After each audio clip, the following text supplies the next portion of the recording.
U.S. President Donald Trump says he will now impose a 50% tariff on copper imports. He made the declaration at a cabinet meeting in Washington, but it's unclear exactly. Welcome to Space Mysteries, your trusted source for breaking headlines, global insights, and sharp analysis from around the world.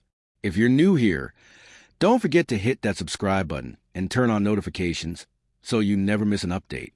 Let's talk about steel, strong, essential, and surprisingly, the spark for an international crisis. Steel is the backbone of modern civilization, holding up our cities, our cars, and even the very bridges we cross every day. But sometimes what seems solid can become the center of a storm. This week, Canada blocked American steel at the border, citing new environmental standards. The move was sudden, catching many by surprise and instantly putting a halt to shipments that countless businesses rely on. It wasn't a minor spat. It was a major economic shock, especially for American companies and politicians. The headlines screamed crisis, and the uncertainty rippled through boardrooms and government halls alike. The American steel industry was blindsided, and the fallout reached all the way to Mar-a-Lago, where the news hit especially hard among political power players. Former President Trump, never one to let a trade fight pass quietly, erupted on social media. His posts were fiery, filled with accusations and calls to action, instantly grabbing the nation's attention. He accused Canada of sabotaging American jobs and called for harsh retaliation. Trump's words fueled protests and stoked fears among workers already worried about their future. The political world braced for a showdown as Trump's outrage turned a trade dispute into a headline-grabbing spectacle. Lawmakers scrambled to respond, and the media couldn't look away. Then Ford Motor Company dropped a bombshell. They'd move a big chunk of truck production to Canada.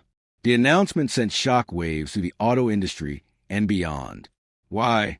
They needed reliable green steel, and if they couldn't get it from the U.S., they'd build where they could. Canada's new environmental rules made it the obvious choice for future investment. This wasn't just business. It was a vote of no confidence in U.S. trade policy. Executives and workers alike questioned what the future would hold as the move sent shockwaves through the American economy and politics. Stock markets wobbled, and debates raged on television and in the streets. For Canada, it was a win, proof their new rules could attract major investment. Politicians celebrated, touting the benefits of their forward-thinking policies. For the U.S., it was a gut punch, highlighting the real-world impact of policy chaos.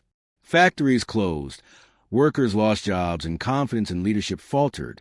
What started as a dispute over metal became a full-blown international crisis, and the world's eyes turned to North America, watching every move as the stage was set for a bitter, unpredictable fight. Negotiations grew tense, and neither side wanted to back down. Steel, it turns out, can bend more than just buildings. It can bend alliances. Decades of partnership now seemed fragile, tested by the weight of national interests. The fallout was immediate, and the world was watching. Every headline, every statement was analyzed for signs of resolution or escalation. The question was simple: who would blink first? Time was running out, and the stakes couldn't be higher. The answer would shape the future of North American trade, with billions of dollars, thousands of jobs, and the fate of two nations hanging in the balance.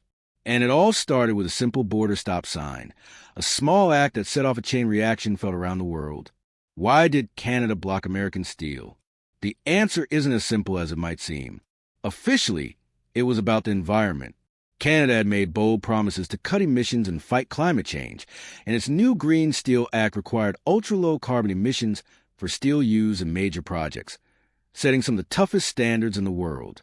Most U.S. steel mills didn't meet those standards, still relying on older, dirtier methods that release far more pollution.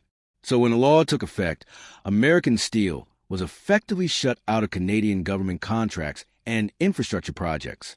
It wasn't a direct ban, but a bureaucratic wall, complex rules and certifications that most U.S. companies couldn't climb.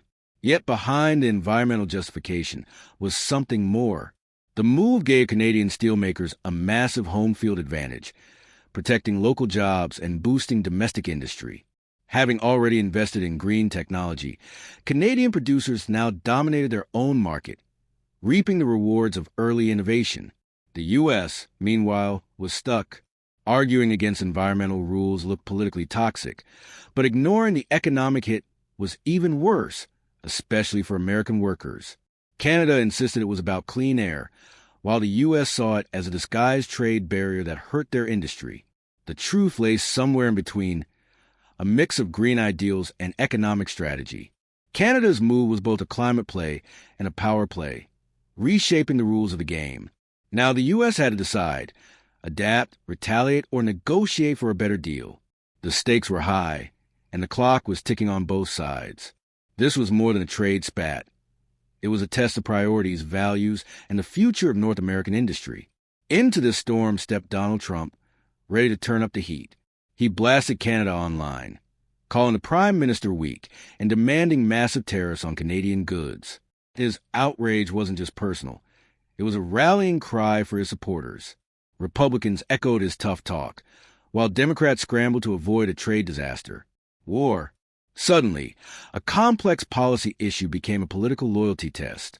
Trump's base cheered his aggressive stance, seeing strength where others saw chaos. His fury hijacked the debate, making compromise harder, but his performance was calculated and effective. The steel fight turned into a political circus with real consequences for both countries, as the world watched diplomacy give way to drama. Amid the uproar, Ford made a game-changing move by shifting production of its flagship electric truck to Canada in pursuit of stable supplies of green steel. For Ford, the calculation was simple. Uncertainty in the U.S. was too risky. The result, American jobs lost, Canadian jobs gained. The U.S. government faced a PR nightmare as factories left and workers were displaced. For Canada, it was a massive victory, bringing jobs, investment, and validation for their green policy. Ford's decision revealed the true cost of trade chaos. It wasn't just about tweets and fiery rhetoric. It was about livelihoods. The contrast between the two countries couldn't be starker, underscoring one message. Policy choices have real, lasting impacts. The U.S. and Canada share the world's largest trading relationship, one that has shaped both nations for generations. Every day, billions of dollars in goods cross the border. Cars, lumber, oil, agricultural products, and more, fueling industries and supporting millions of jobs. Decades of agreements like NAFTA and the USMCA smoothed cross-border commerce, creating jobs, lowering prices, and encouraging innovation through collaboration. But deep economic integration also means both economies are closely linked and vulnerable to any disruption, whether political or economic. Trade disputes aren't new. Lumber, dairy, and steel have long been flashpoints sparking tensions and protests. Traditionally, these fights were settled quietly by skilled diplomats who found compromise before escalation. But President Trump's aggressive approach changed the game, dragging disputes into the public spotlight. He saw trade as competition, not partnership, and wasn't afraid to wield tariffs as leverage, even against close allies like Canada. The old system of quiet compromise has weakened, leaving every dispute riskier and more unpredictable for businesses and workers. Now even small disagreements can spiral into major crises, disrupting jobs and driving up the price of everyday goods. The steel fight is just one symptom of a larger shift in North American trade. The era behind-the-scenes deals is over, replaced by open confrontation and uncertainty, turning trade into a high-stakes battleground where every move carries enormous consequences. A single decision can have far-reaching consequences for millions. This isn't just politics. It's personal for workers. In the U.S., steel and auto workers face layoffs as factories lose business, leaving towns that once counted on new investments reeling. The ripple effects hit local diners, suppliers, and even home values. In Canada, the picture is the opposite. Steel workers celebrate, communities welcome new jobs, and politicians tout progress. But for consumers everywhere, trade wars mean higher prices on cars and countless other goods. Tariffs raise costs, hurt families, and slow the economy. The pain spreads far beyond the factory floor because trade wars rarely have winners, only different kinds of losers. The stakes are livelihoods, not just headlines. Every policy decision echoes through paychecks, purchases, and daily life. On the streets of Pittsburgh, anger runs high. Workers feel betrayed, convinced Canada's rules are just an excuse to shut them out, and many rally behind Trump's call for tough retaliation, blaming foreign competition and green regulations. Across the border in Hamilton, Ontario, the mood is proud and optimistic. Canadians see their country leading on clean technology, defending its interests, and finally gaining the upper hand. The steel fight has tapped into deep national emotions on both sides: lost jobs and fairness for Americans, independence and progress for Canadians. The dispute is about more than steel, it's about identity. Trade policy has become a mirror for national pride and frustration, as much about values as it is about economics. And the ripple effects don't stop at factories. U.S. farmers risk losing Canadian markets if tariffs escalate, setting off-chain reactions of lost sales, layoffs, and business closures. Trade wars are unpredictable, often damaging industries far from the original dispute. Consumers ultimately shoulder the cost, facing higher prices on everything from cars to maple syrup. Inflation squeezes families, uncertainty chills investment, and businesses hold back on hiring. The chilling effect can be more damaging than the tariffs themselves, sending a clear message to investors. North America is no longer a safe bet. Instability is expensive, and the longer this fight drags on, the more it erodes economic confidence. The stakes are bigger than steel. They're about trust, stability, and the future of North American trade. What comes next? A fragile compromise with greener U.S. steel and phased Canadian rules is possible. But political pressure makes it unlikely. More probable is a tit-for-tat tariff war, raising costs and killing jobs on both sides. Worst of all, the entire USMCA deal could unravel, plunging North America into chaos. The key is rhetoric.